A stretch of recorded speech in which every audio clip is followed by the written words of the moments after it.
Hi guys. Today I wanted to talk about your reflexes. So mainly today I'm going to talk about hyperreflexia and the clinical significance of it.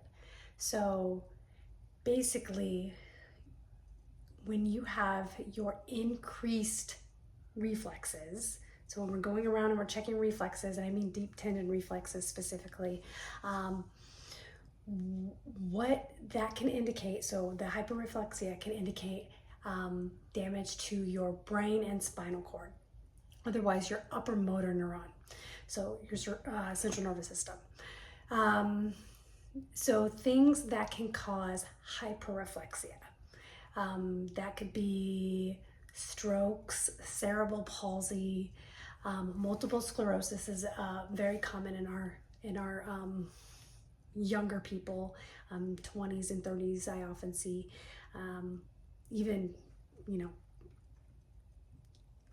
50s, 40s. We'll see MS, but mostly when I do see MS, I see it in late 20s. Then you can also see it in B12 deficiency. So B12 deficiency can actually cause something called subacute combined degeneration, and what that can do is it damages a portion of your brainstem, and a lot of times that is irreversible. So that is caused by huffing things like whippets. Which is, I never heard of until I got into neuro, is like whipped cream cans and nitrous oxide. So those things can lead to that. So B12 deficiency can lead to symptoms that look like myelopathy, versus vitamin B1 thiamine deficiency. That's going to give you symptoms of peripheral neuropathies, but we'll discuss that when we talk about hyperreflexia. So right now we're talking hyperreflexia. So hyperreflexia in the absence of other symptoms, though, may not have any clinical significance. So let's say somebody just comes in, they have increased reflexes, but nothing else. They don't have any weakness, no sensory issues, absolutely nothing else. They have no urinary issues, bowel issues, nothing. Sometimes young people may have reflexes that you may think are a little overactive, but without those other symptoms, it may not be anything. So when to really, really hone in on the hyperreflexia is when you're suspecting something. So if you're expecting that they have some sort of brain injury or spinal cord injury, like cord compression, things like that, that's when you're gonna go, well, they're weak. So they come in weak and you're like, this patient's weak. Why are they weak? Check their reflexes. That can guide you. And then check their sensory, because that'll guide you too.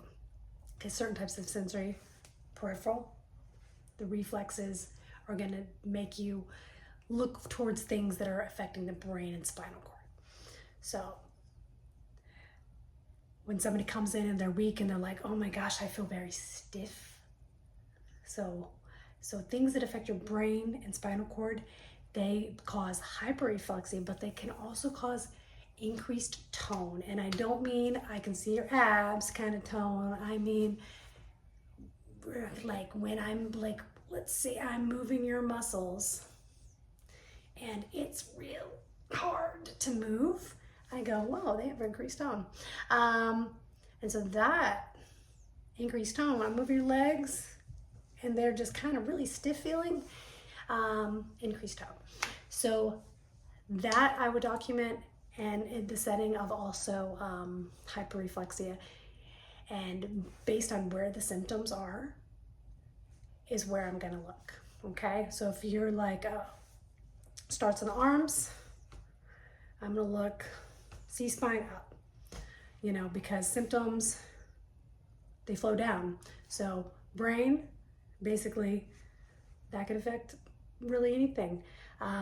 But if your symptoms are in your arms or up here, why am I checking your L spine? And to be honest, your L spine, that's your peripheral nerves. So really T-spine and up.